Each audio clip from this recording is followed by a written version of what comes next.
युग की कहानियों में आज मैं आपको एक और बड़ी मज़ेदार कहानी सुनाता हूँ। एक बार भगवान कृष्ण और अर्जुन जंगल से जा रहे थे। ये बात तब की है जब अर्जुन दिव्यास्त्रों की प्राप्ति के लिए महाभारत का युद्ध होने से पहले वो तपस्या करने और नए नए लोगों से मिल के अलायंस बनाने के लिए और अपने आप को प्रिपेयर करने के लिए घूम रहा था, अलग अलग लोगों से जा रहा था। उसी खोज में अर्जुन पहुंचा था भगवान कृष्ण के पास। और हुआ ये था कि उधर से दुर्योधन भी पहुंच गया था। तो दुर्योधन और अर्जुन एक साथ पहुंचे, और जब पहुंचे तो भगवान कृष्ण सो रहे थे। तो जाके अर्जुन बैठ गया पैरों की तरफ, क्योंकि बड़े लोगों के हमेशा पैरों की तरफ बैठा जाता है। अगर किस गुरु से या किसी से आपने सीखना है, कोई मदद मांगनी है, तो आप क्या करोगे? उसके पैरों के पास ही जाके बैठोगे, नीचे बैठ के उनसे आदर से बात करोगे। और दुर्योधन था, उसने इस बात का ध्यान नहीं दिया और वो जाके बैठ गया भगवान कृष्ण के सर के पास। अब दोनों बैठे हैं, वेट कर रहे हैं कि भगवान कृष्ण उठेंगे। अब कृष्ण जी उठे, और जैसे ही आप उठते हो तो आपकी नज़र पहले अपने पैरों की तरफ पड़ेगी, है ना, आंखें खुलते ही, और आपके सर की तरफ तो नहीं होगी। तो दुर्योधन ने इसी बात का भी ध्यान नहीं रखा था। जैसे ही भगवान कृष्ण उठे तो उन्हें देखा, अरे अर्जुन, तुम यहाँ कैसे? तभी दुर्योधन भी बोल पड़ा, बोले वासुदेव प्रणाम। भगवान कृष्ण के कई सारे नाम थे, तो उन्हें वासुदेव भी कहते थे। तो भगवान कृष्ण देख के बड़े खुश हुए, अरे वाह, आज तो दोनों को एक साथ। कहो कैसे आए हो, कौन थे? गांधारी नंदन। गांधारी नंदन बोलते थे दुर्योधन को, क्यों गांधारी का बेटा था। तो आके हम आपसे मदद मांगने आए, आपको पता ही है महाभारत का युद्ध होने वाला है। भगवान कृष्ण बोले कि भाई ठीक है, लेकिन मैंने पहले अर्जुन को देखा है, मेरे हिसाब से तो अर्जुन ही पहले आया है। अब दुर्योधन को लगा कि ये तो भेदभाव करेंगे, इन्हें अर्जुन हमेशा ऐसे ही प्रिय है। वो बोला कि आपको अगर मेरी मदद नहीं करनी तो वैसे ही मना कर दे। बोले, अरे दुर्योधन, मदद तो मैं करूँगा ही करूँगा, जो मेरे पास आया है मैं उससे खाली हाथ ऐसे तो नहीं भेजूँगा ना, जो मैं कर सकता हूँ। लेकिन पहले सुन लेते हैं अर्जुन को क्या चाहिए। दुर्योधन को लगा था कि भगवान कृष्ण की सारी ये उसकी सेना मांग लेगा अर्जुन। दुर्योधन बीच में ही बोल पड़ा, नहीं नहीं, मैं पहले आया था अर्जुन से, अर्जुन मेरे बाद आया है, और इस कारण आपको मेरे साथ हमारे साथ आना पड़ेगा युद्ध में। हमें आपकी सेना की बहुत आवश्यकता है। वो कृष्ण बोले, चलो पहले अर्जुन की भी सुन लेते हैं। उससे पहले तुम दोनों अपनी बात रखो। मैं तुम्हें एक बात बताना चाहता हूँ कि एक तरफ तो मेरी पूरी सेना है जो तुम्हारे साथ युद्ध करेगी, जिसके भी पक्ष में जाएगी, और दूसरी तरफ अकेला मैं रहूँगा, और मैं भी हथियार नहीं उठाऊँगा, ना लड़ाई करूँगा। मैं तुम्हें गाइड कर सकता हूँ, तुम्हारा सलाहकार बन सकता हूँ, लेकिन मैं युद्ध नहीं करूँगा, क्योंकि तुम दोनों ही मेरी बुआ के बेटे हो, और मैं दोनों में से किसी के ऊपर भी हथियार नहीं उठा सकता हूँ। हाँ, राजा होने के नाते तुम्हें मेरी सेना चाहिए, तो एक को मैं अपनी सेना दे सकता हूँ। अब दुर्योधन, तुमने मुझे अपनी बात बता दी, अर्जुन तुम बताओ तुम्हें क्या चाहिए। तो अर्जुन नीचे झुक के, पैर झुके, हाथ जोड़ के बोला, कृष्ण मुझे तो सिर्फ आप ही चाहिए। अब दुर्योधन भी खुश, बोला, लो ये तो प्रॉब्लम ही सॉल्व हो गई। दुर्योधन को सेना चाहिए थी, दुर्योधन को सेना मिल गई, सारी की सारी यदुवंश की सेना। और द्वारका, हाँ द्वारकाधीश थे ना, द्वारका थी कृष्ण भगवान की नगरी, द्वारका के राजा थे, तो उन्हें द्वारका की सारी सेना मिल गई, और अर्जुन को मिल गए कृष्ण। बोले, ठीक है, आप हमारे साथ चले, हमें तो आपके गाइडेंस, आपका मार्गदर्शन, आपका आशीर्वाद ही चाहिए। जब तो अर्जुन के साथ ही हो लिए कृष्ण, उसे सलाह देते हुए कि अब तुम्हें दिव्यास्त्र लेने होंगे, तुम्हें ट्रेनिंग करनी होगी, तुम्हें और अपने अलायंसेस बनाने होंगे, दूसरे राजाओं को इकट्ठा करना होगा, ऐसी बात करते जा रहे थे। तो अर्जुन बड़ा परेशान है कि बोला कि वासुदेव आप मुझे ये बताओ कि भगवान क्यों ऐसे करता है कि जो लोग दुखी होते हैं उन्हें और दुखी करता है, जो गरीब उन्हें गरीब ही किए जा रहा है, जो परेशान है उसे परेशानी ही दिए जा रहा है। हम लोग बचपन से परेशानी झेल रहे हैं। पहले हमारे पिताजी मर गए, उसके बाद बचपन से भीम को जहर दे दिया था, फिर लाक्षागृह कर दिया था, और उसके बाद भी चलो हमने कैसे जैसे तैसे करके अपना काम चलाया। फिर वो जुए की बारी आ गई, चौसर की बारी, और हम तो ऐसे भटकते ही रहे हैं। तो भगवान कृष्ण बोले बात तो तुमने सही पूछी है, लेकिन थोड़ी भूख लगी है अभी ना, खाना खा के फिर मैं तुम्हें बताता हूँ। एक काम करो, आज रात यहीं रुक जाते हैं, तुम पास से कुछ ईंटें ले आओ, हम यहाँ पे चूल्हा जला के और यहीं खाना बना लेते हैं। पास में थोड़ी आग भी जला के रख लेंगे ताकि रात को जंगली जानवर वगैरह ना आए। तो कृष्ण उसने अर्जुन ने कहा ठीक है मैं लेके आता हूँ। अर्जुन गया, थोड़ी सी दूर जाके 2 कुएं थे। एक तो था एकदम नया ताज़ा बड़ा सा फ्रेश कुआं, जिसकी मुंडेर जिसकी बाउंड्री थी ना वो एकदम सॉलिड ईंटों की अच्छे से बनी हुई। दूसरा उसके पास में एक पुराना बूढ़ा जर्जर कुआं था। और जब कोई जैसी चीज़ मकान या इमारत बूढ़ी हो जाती है, पुराने हो जाते हैं, तो उसकी ईंटें भी टूटी हुई थी, बिखरी हुई थी, उसकी बाउंड्री भी टूटी हुई थी। तो अर्जुन ने उसको दीवार को लात मारी थोड़ा सा उसको, और उसमें से जल्दी से 3-4 ईंटें निकाल के ले आया। अब कृष्ण ये सारी चीज़ें देख रहे थे। उन्होंने देखते देखते जब अर्जुन ले आया और वो चूल्हा बनाने लगे तो उससे बातें करते करते कहा कि अर्जुन तुमने ये वो नए कुएं से ईंटें क्यों नहीं ली? वो तो साफ ईंटें थी, नई ईंटें थी, तुमने पुराने कुएं को क्यों तोड़ दिया? बोला अरे वो कमज़ोर था, उसको तोड़ना आसान था, और ये नए को कौन तोड़े, और नई चीज़ है तो उसे तोड़ने का क्या फ़ायदा है? जो पुराना है बेकार है, नहीं वो काम आ रहा किसी को, उसको तोड़ लेते हैं, वो आसान भी था। तो कृष्ण बोले भगवान भी फिर ऐसे ही करते हैं। अब तुम समझे? बोले नहीं समझा मैं, क्या मतलब इसका? तो उन्होंने बताया था कि जब तक आप खुद से स्ट्रांग नहीं हो, जब तक आप अपनी रक्षा नहीं कर सकते, आगे एक और छोटी सी कहानी बताऊंगा। धर्मो रक्षति रक्षतः है, धर्म उसी की रक्षा करता है जो धर्म की रक्षा करता है, जो आप अपना करोगे।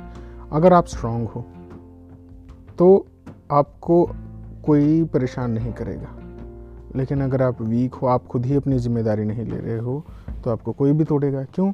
अगर किसी से लड़ाई हो रही है तो हमेशा इंसान कमज़ोर आदमी को ही मारता, परेशान करता है ना, कमज़ोर आदमी को ही दुखी करता है। ऐसे ही मान लो कि जो दुखी हो रहा है, परेशान हो रहा है, उन्होंने अपनी जिम्मेदारी नहीं ली, अपने आप को स्ट्रॉन्ग स्टेबल नहीं बनाया, पढ़ाई नहीं की, अच्छे से सिचुएशन को हैंडल करना नहीं सीखा, तो परेशान ही होते रहेंगे। तो कोई भी सिचुएशन आके उन्हें तोड़ देगी। जैसे अगर किसी को गुस्सा आता है, आपको गुस्सा आता है, किसी ने आपको गाली दी, किसी ने आपको आके परेशान कर दिया, तो आप क्या करोगे? गुस्सा कर जाओगे, अपना मेंटल कंट्रोल लूज़ कर जाओगे, और फिर आपसे कोई भी कुछ भी करा सकता है ना। तो ऐसे ही भगवान आपको हमेशा मौके देते हैं कि आप अपने आप को कैपेबल बनाओ, अपने आप को प्रिपेयर करो, स्ट्रांग बनाओ, जिससे कि आपको कोई परेशान ना कर सकते। और फिर भी परेशानी आती है तो वहीं पे परीक्षा होती है कि आप अपने आप को कैसे संभालते हो और कैसे अपने आप को उन चीज़ों से ऊपर उठा के आगे बढ़ जाते हो। जैसे क्या था ये कि उसमें रॉकी बैल्बोआ में क्या बोलते हैं वो,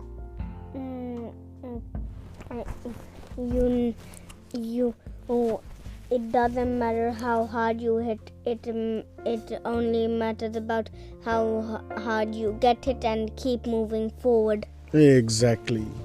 तो अगर आपको लाइफ में चैलेंजेस भी आते हैं तो आप उनसे सबक लेके आगे बढ़ जाओ, अपने आप को ऊपर उठाओ, और भगवान उसकी आपको शक्ति देते हैं। भगवान किसी को आके ये थोड़ी बोलेंगे कि ये लो आपको पेन हो रहा है, अच्छा ये लो पेन के, यही हो रहा है, आप एक काम करो मैं आपका वेट लूज़ कर दूंगा, अच्छा आपको पैसे चाहिए, ये ले लो 10 लाख रुपए या $5,000, ऐसे थोड़ी करते हैं। भगवान ये करेंगे, आपको जाओगे, आपको काम मिल जाएगा, काम करो और आपको हो जाएगा।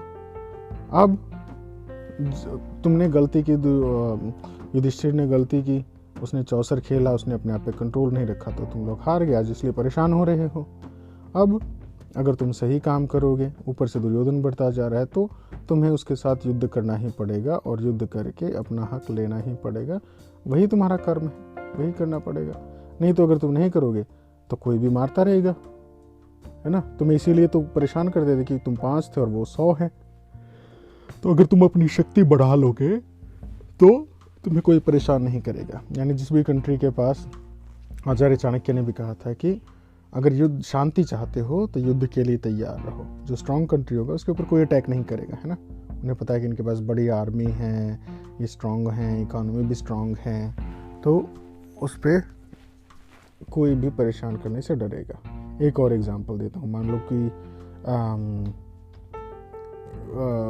आप गाड़ी से जा रहे हो, है ना, और गाड़ी से जाते हुए एकदम से किसी के साथ आपकी थोड़ी सी गाड़ी टच हो गई।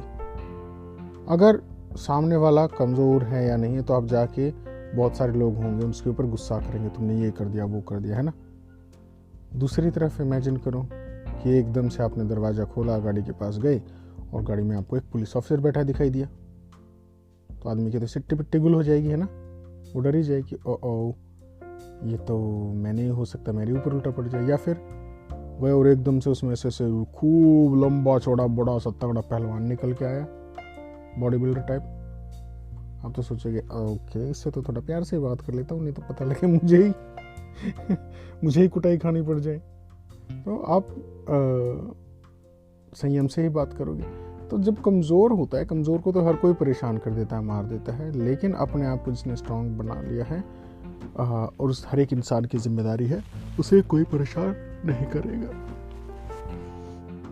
तो धर्म और परमात्मा या भगवान उसी की रक्षा करते हैं जो अपनी रक्षा की जिम्मेदारी लेता है, अपनी रिस्पॉन्सिबिलिटी उठाता है ना। जो रिस्पॉन्सिबिलिटी नहीं लेगा, काम नहीं करेगा, तो उसकी क्या। तो ये थी आज की हमारी छोटी सी कहानी। और दूसरी कहानी बता रहे थे। अच्छा हाँ, दूसरी कहानी में भी ये हुआ था कि जो मैंने बताया ना, धर्मो रक्षति रक्षतः है। एक बार उसके बाद जब युद्ध शुरू होने वाला था, तो युद्ध शुरू होने से पहले युधिष्ठिर भीष्म पितामह के पास गए आशीर्वाद लेने के लिए, और वो तब भी चाह रहे थे कि किसी तरह से लड़ाई टल जाए, ना हो। और युधिष्ठिर को हमेशा धर्मराज कहते थे। तो युधिष्ठिर जाके कहते हैं, पितामह आप हमारे दादा हो, है ना, सबसे बड़े हो, और आज ऐसा टाइम आ गया कि हम दोनों आमने सामने युद्ध के लिए खड़े हैं। सब मुझे धर्मराज कहते हैं, पर मुझे कुछ समझ नहीं आ रहा। उधर भगवान कृष्ण हैं जो स्वयं भगवान हैं, वो सारथी बन के बैठे हैं, गुडाकेश का रथ चला रहे हैं। गुडाकेश बोलते थे अर्जुन को। गुडाकेश किसे बोलते हैं? 2 ही लोग हुए आज तक ऐसे दुनिया में जिन्होंने नींद को जीत लिया। नींद यानी कि वो बिना सोए रह सकते, आंखें खोल के भी सो सकते थे। ये एक ऐसी स्पेशल आर्ट होती थी, वो क्या होती थी, जैसे या तो लक्ष्मण ने रामायण काल में। जैसे एक और चीज है, अगर आप देखोगे, रिसर्च करोगे तो फिर आपको होपफुली मिल जाएगा कि जो खरगोश होते हैं वो आँख खोल कर सोते हैं। अच्छा, अरे वाह, मुझे तो पता ही नहीं था। ये तो आपने कमाल किया, तो बताइए। चलो रिसर्च करेंगे। थैंक यू योग। खरगोश आँख खोल के सो सकता है, वाह, मुझे नहीं पता था। ह्यूमंस में तो या तो लक्ष्मण जी ने ये इस आर्ट पे मास्टरी करी थी, विश्वामित्र ने उन्हें सिखाया था, या फिर अर्जुन था जो कि बिना सोए रह सकता था, क्योंकि सोना हमारे लिए बहुत ज़रूरी होता है। हमारी बॉडी रिचार्ज नहीं होती है उसके बिना, तो इसलिए उसका एक नाम गुडाकेश था।